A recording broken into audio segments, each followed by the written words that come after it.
You, Mizin, for the introduction. Thank you, everybody, to be here. So for the next 20 minutes, we'll speak about the interaction between human and AI, and we will present it through a concrete example that we did on the energy trading. Xavier. Yeah, so for the next 20 minutes, here is the summary. I will present, first of all, Swiss SDI in 2 words. After that, Xavier will explain what is human-AI interaction for us. I will present a concrete example, and Xavier will give you a message to take home. Yeah, you can go to the next one. Thanks. So yeah, both of us, Xavier and myself, we are both applied mathematical engineers. We study at the EPFL school. That's a school in Switzerland. You maybe know it. We are both data analysts and data scientists for more than 6 years now, and we are co-founders of Swiss SDI. Swiss SDI was founded now 4 years ago. We are, of course, a Swiss company. We are based in Fribourg. That's a canton between Lausanne and Bern, and we are a bit less than 10 employees. Most of us are data scientists. We have also software engineers and business developers. We are active in various sectors as the energy, the public transport, the watch industries, and the motors, for example, and we provide 2 main services, which are consulting and development, and it will always depend on the data maturity of the client that we will choose between consulting or development. Our aim is really to create AI tools that reinforce humans in their daily business, and it's really important to say reinforce and not replace. We really think that human and AI can really work well and should work well together. And I will now let Xavier present what is human-AI interaction for us. Yep, thank you a lot, Brice. So, like you said, the goal is now to present this specific human interaction from our perspective. And first of all, I want to expose you the goal of all of this approach. So the goal is to allow humans to understand and interact with AI and its decision process. And so to better understand what's this goal is, I have a little analogy that I want to present to you, and this analogy is the employee analogy. So why is it interesting? Because when we think about decision making in company, most of the time we are more open to listen to people than listen to AI. And the question is why? And what I can tell you is that it's not always because of the quality of the prediction, sometimes, but not always. So there is something else that the employee, that the human can give you. And here you have some example. And when making a decision, an employee should be able to explain his decision. And when slight change inputs, an employee should be able to provide an alternative decision close to the first one. And last, when it lacks confidence, an employee should come forward and not give a random answer based on nothing. So if you want to listen to your human, to your employee as much as you listen to your AI, maybe you need to change a few words in my presentation.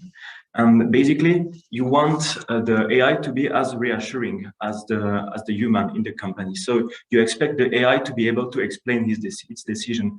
You need the AI to be able to give you an alternative decision close to the first one when you make little change in the inputs. And also when the AI has no clue what to predict, you expect it to tell you. And so we gave three category names to those 3 points, which are explainability, adaptability, and reliability. And everything seems pretty simple when seen like this, but those 3 concepts hides a lot of difficulties and technical challenges. And to have a first taste of these challenges, I gave you here some question you would need to answer to have these specific 3 points. For example, for the explainability, you may ask which are the most relevant data that allow the machine to make this specific prediction? Or during the training process, can you spot which variable is responsible for a bad prediction? For the adaptability, questions are, for example, which variables have the most impact on the prediction? And if you vary a little bit those variables, how will the prediction change? And can you run, for example, different kind of scenarios to see the impact on the prediction? And for the last point, you may ask how confident is the machine in this prediction, or is the input output within a correct distribution? So again, this is not always simple. Answering this question can be tricky, and to have a better understanding on how we can do this, I will let the word to Brice, and I will present you what we did through a concrete example. Yeah, thanks, Xavier. So I will present now a concrete example, as I said, on the energy trading. So the name of the project is Load Curves Forecasting. And the goal of this project is to predict the hourly electricity consumption of a specific region in Switzerland for the next 24 hours. So it's what we call in day ahead. So the traders have to take a position on the electricity market one day before, so at 11 for the next 24 hours. As we can see on the graph, we have so the 20, for example, it's for the 26th of October, 5th of October, and we can see the 24 hours. So for example, the trader at 9 has to take the position, and he say, okay, next day the consumption will be 350 megawatts. And that's something that they have to do each day. And it's really important to be accurate, because it leads to better energy production planning. And maybe the most important is that if they take a bad position, so if they are too long or too short, it will lead to financial penalties that are given by the Swiss energy regulator, so Swiss grid. So it's really important to be accurate for this. And we build models for AI models for this, and we create a full automated process, so we can reduce the time of computing. We do it in less than 1 minute compared to the 3 hours that the trader used to use for this task. We could improve the forecast, so we can, so they can actually save more than 140,000 euros by year. And we could build tools that is replicable to other kind of tasks. So here, that's an example of forecasting in day ahead, but we can also forecast with 2 day ahead or 3 day ahead, for example. And finally, we could create tools that empower the traders' decision. As we can see on the graph, we have 3 models that give a prediction between 1.5% to so the XGB to 4.4%, the first MLM. And we can see that the trader decision is a bit better than the best model of this, and that's because they use this model. Thanks. But why is it's so important to interact with AI for this kind of project? As I said, having bad forecast means expensive penalties and poor production planning. So it's really important to be accurate. And the traders are traders. They are not data scientists, so they don't necessarily understand how a model works. So it's really important for them to understand not the model, but the decision. And for this, we must answer to the three sentence below. So we have that they must have a deep understanding of how the model makes its predictions. They must be able to modify the inputs if they feel it is necessary, and they must have some metrics to estimate the confidence of the forecast. And for this, I will take the three sentence and explain a bit how it works. So improving understanding of forecast. Here we have two graphs. So above we have three lines. So the prediction. So it's for one specific day, 24 hours. So we have in red the prediction that we provide, in green the true consumption, and in gray the intercept. And the intercept here can be understood as how would be the prediction without any other effect. So without solar effect, without temperature effect. So it's important for them to understand this such that they can understand what is a normal day. And below we have the features importance, so the features effect of each features. And if I take for example the pink one, so the temperature effect at midday, for example, we can see that this specific temperature has a negative effect of about 100 megawatts. So for them, it's really important to understand what each features, what is the impact of each features. And you can go to the next, yeah. So it's what we call the explainability.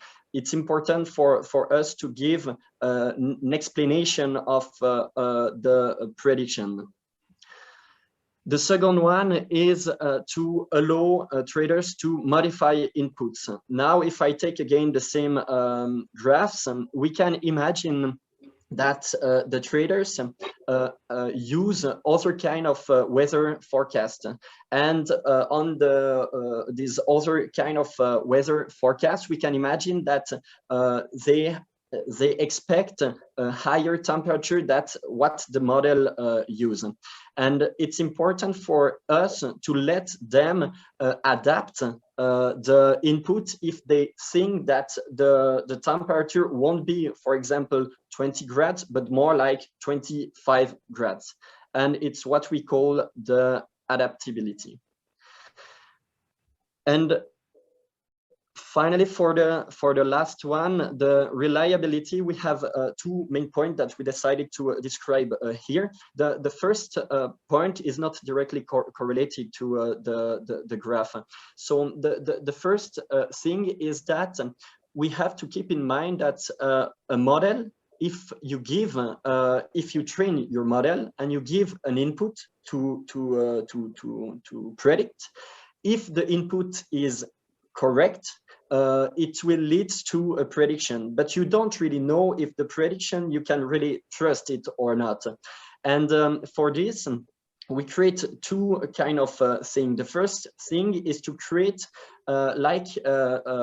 similarity measure that measure the similarity between the test that you will predict and the training test that was trained to fit the model. And for this, if I take an example, we can imagine that on your training set, you always have temperature between 0 grad and 30 grad. And suddenly you have a temperature to forecast that is 45 grads. Of course, your model will give you a prediction, but you don't really know if you can really trust this prediction because the data, the input is exceptional. And it's important for us to specify to the traders, be careful, we have a prediction, but we never seen this kind of data before. And for the second thing is how much can I trust the forecast? And what we create here is what we call the expected prediction. So the expected consumption. We create, as we can see in blue, the blue line is the expected consumption. I mean, without any smartness. It's we take like the average consumption for the last similar days, and it's what we call the expected consumption.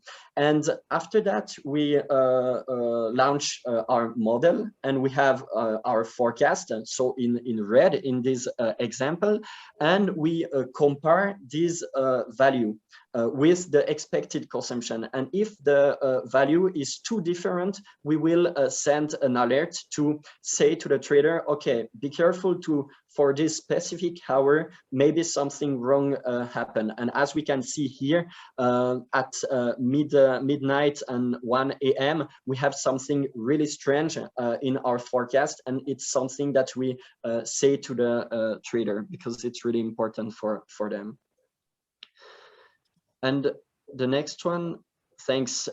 Finally, what we got with this, as Xavier said, but I take it again, we have a better interpretation of how the model made the prediction, so the explainability.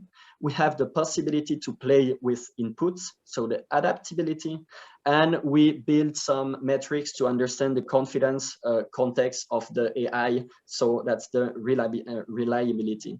And that's an example on a specific project. So the energy trading project, we think that this kind of thing should be done for any kind of project. And I will let now Xavier give you the last words. Yeah, thank you. So what's the main point for us of our talk of today? First of all, I want to begin with a quote from Marcel Salaté.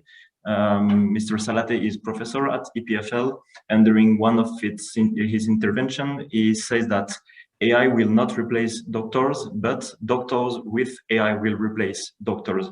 And I really, really love this quote because you can replace the word doctors with a lot of job title. And for example, in our case, with the traders function. And again, with a lot of job titles that may also require high-level studies, for example, or university studies. And what is important here is that AI alone will not replace people, but that we have the fact that people using this AI will replace people which will not use this new kind of technologies. And for us, the strongest word of this quote maybe is the with, because that's the interaction that's important, and that's the trader with AI. That's really the main point of this quote for us. So to conclude in 3 points, I would say you should consider AI as a special employee. So you should ask as many explanation as you would ask to another human in your company. Human interaction is the future. Remember the width of the last quote. And if you want to try it or improve human interaction, human AI interaction, well, call us. We will be really happy to help you in this topic. So thank you everybody for the presentation, and thank you again, Musin, for your invitation. We're really happy to be back on this stage. And I think now it's time for question. If